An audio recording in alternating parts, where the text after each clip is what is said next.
বিশাল এক সাম্রাজ্যের অধিপতি রাজা বিক্রম।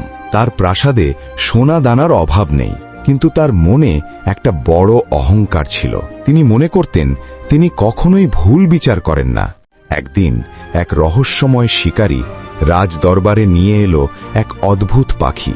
নাম তার আয়না পাখি।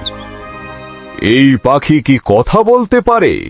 একে কেন আমার দরবারে আনা হয়েছে? মহারাজ, এই পাখি সাধারণ কোনো পাখি নয়।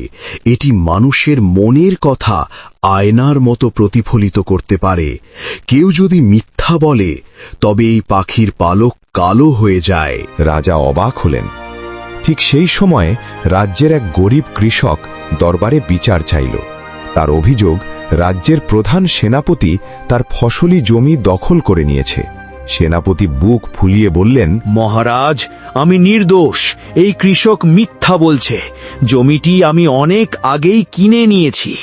সবাই অবাক হয়ে দেখল আয়না পাখির সুন্দর উজ্জ্বল সোনালী পালকগুলো মুহূর্তেই কুচকুচে কালো হয়ে গেল। পাখিটি অদ্ভুত এক সুরে গাইতে শুরু করল।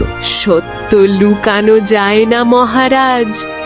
চোখের পর্দা সরিয়ে দেখুন, যার হৃদয়ে অন্ধকার তার ছায়াও কালো।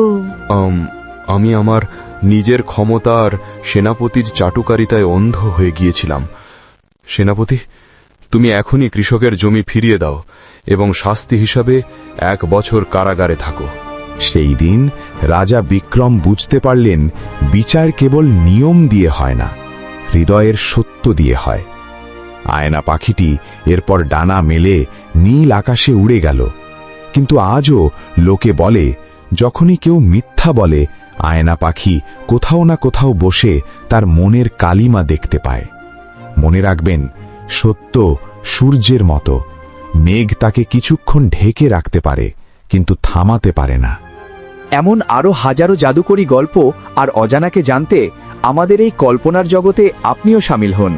নিত্য নতুন এবং মজাদার সব ভিডিও পেতে এখনই আমাদের চ্যানেলটি সাবস্ক্রাইব করুন এবং বেল আইকনটি চেপে রাখুন, যাতে কোনো গল্পই মিস না হয়। ধন্যবাদ।